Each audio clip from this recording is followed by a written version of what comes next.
I think that to be alive is such a miraculous thing. Like to think that you're here, present, alive, living with thought, mind, intelligence is such an amazing miracle to be alive. That just live, to just exist, and to have the gift of life, it's a confounding miracle. It's just to think about it every day that you are alive in this world and you have a life, a gift of life, regardless of how you believe that that life came about, whether it came through unaided materialistic evolution for no reason, single cell protoplasm evolved and became chimpanzees and eventually became you and became intelligent astronauts and plumbers and or whatnot, mechanics.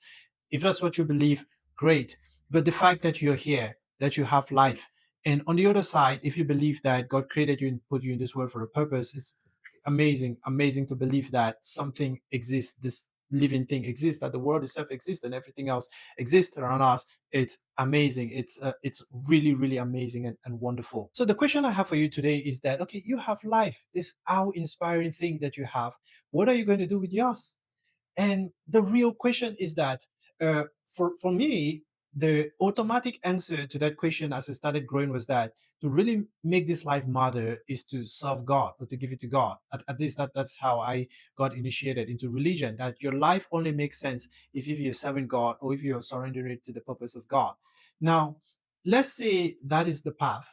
The next question, obviously, is that which God is worthy of your life, energy, time, and your hour and your worship. Now, when I say which God, the question I'm asking is not necessarily say, is it the God of this genre of belief or the other genre and all of that? It's not A versus B or C. It comes down to your conception of God, who you think God is, regardless of what name he's having or what movement or what group he belongs to, as you want to tie him to that group. What I'm really asking is, what is your conception of God, of who He is? What is your image of God? What does glory look like to you? So, obviously, I would say that if you show me your God, show me who you think God is, then I tell you a lot about the kind of person you are. If your God is petty, if he's like a toddler in the sky that managed to find the nuclear or a word ending button. Some people's God is like that. And to be honest, I look at the way some people project God and talk about God, and I'm like, I can't worship that. I cannot find myself, in all honesty, unless I'm coerced, like really coerced and threatened, like I was threatened as a kid with hellfire and all the other damnations and horrible things happening to my life here because I do not submit to that God. Unless I'm that coerced, but now that cohesion won't work, but then it really worked. Unless I'm coerced, that is not a God that takes my breath away. That is not a God that I meet. I'm like just blown with awe for his depth of wisdom, for his charisma, for his intelligence, for his the greatness of his purpose, that I can throw my life to live for that and really, really give my all to live for that because it's so grander than life itself. It's so awe-inspiring and so majestic. Some of your gods are not majestic at all. He's just a petty child. He's just somebody that cannot make five sentences without contradicting himself along the way. And then we call it deep. We call it, oh, it's so deep. We can't understand this stuff because it's deep. If a human being spoke like that, we'll say it's ridiculous, it's crazy, it's something's wrong with his brain. But some of you, your God speaks like that, and you bow down to that and say it's too deep and it's wonderful. And so, really, what I'm trying to challenge you here is that you might want to find you a God. And this was my search. I really wanted to find a God that when I stand in his presence, I go down on my knees, not out of fear, not out of being coerced, not doing it because it's something I'm supposed to do, because the text says you should worship God as your duty and as your obligation. But it's a worship that comes out of awe that has overwhelmed me by the greatness that I see, by the loftiness, the excellence, and the depth of wisdom that I see, and I'm just blown, and my breath is just taken away. So, what is the point of this talk that I'm trying to have with you now? I said to someone a while back in a slightly different context that I have seen your giants. I have seen the things you worship as God, and they are not impressive at all. And automatically, I just don't have much respect for what you think. Because if you consider this a giant, if you go down on your knees and you prostrate and worship this as your God, then I'm not sure I have so much respect for your standards and for what you consider to be good or evil, or what you consider to be right or wrong, or what you consider to be of praiseworthy, what you consider praiseworthy, and what you consider not praiseworthy. Now, you want to have a God that your God would be the representation of your highest standards, of your highest values, of your highest personification, I would say, or your highest conception of what glory, excellence, power, and greatness looks like. Sometimes you see really intelligent people and they bow down to certain things in worship and praise and all of that. And you're like, shouldn't they know better? Shouldn't they know better? Yeah. And how could they? But I can understand. I used to be that, but at one point I'm like, I just gonna have to bite the bullet. I truly do not respect this thing I'm worshiping. I truly don't respect his mind. I truly don't respect his.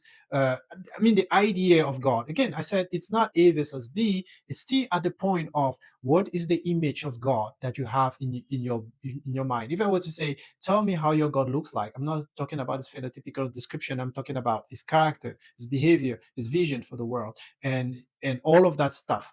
Tell me how he looks like, how great he is. And some of the gods I inherited, they're not that great. They're not that amazing. It was just, I mean, you know. So again, you can find a big, beautiful God. And because my whole point for having this conversation is to say, God, if you're going to believe in God, you want to believe in God right. You want to believe in God in a way that really lives up to your life and brings so much light and greatness and stuff in your life. When I think there are two things that can happen to your kid, which would be really terrible. Your kid could go to school and he could find drugs or he could find a bad God. And these two things would equally destroy your kid's life.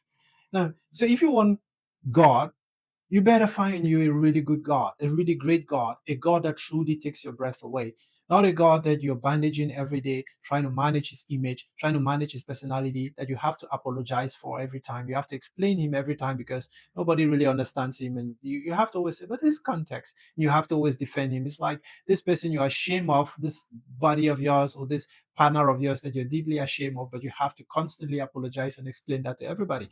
But in this case, I'm saying that if you find you a big, great, beautiful God that is truly great and beautiful and amazing and awe inspiring that just takes your breath away, it's going to really transform your life. Like, really, really, really transform your life in a very powerful way. That's just the whole point of this conversation. Now that I've said this, maybe I want to tell you a little bit about the different gods that I worshipped at some point in my life. And I look at that now. I will not worship that God, even at the threat of hell. If I was standing at the nose of hellfire and I would be like, they want to throw me in there, or I worship, by the way, we've had the discussion about hellfire being, a fabricated thing. But again, if I were in the mouth of that and they say, we're going to throw you inside this fire, remember the story about Nebuchadnezzar where he built his golden statue and people were bowing down and worshiping. And the thing that drives me crazy is that a lot of the images of God I worship were figments of people's imaginations. We think somebody sat in his room and thought himself to be too wonderful and to be too wise and to be our better, that he could create an image and cast it in front of us for us to bow down and worship. At some point, you got to think that how stupid do these people think we are? That they would just cast this image up and tell you behold your God, bow down and worship him. It's like the golden calf that was made. It's like Nebuchadnezzar's statue. One man think he's so powerful, his brain is so God creating. He uses his brain to create a God and he puts it out there. And unfortunately, millions of people bow down to it and worship.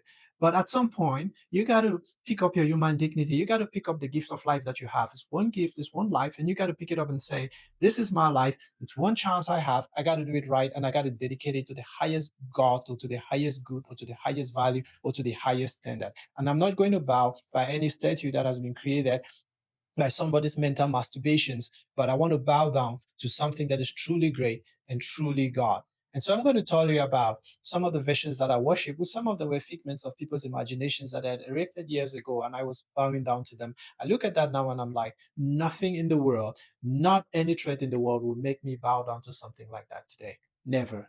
I want to bow to a God that truly takes my breath away, that my whole body responds in awe and say, truly, this is pure greatness.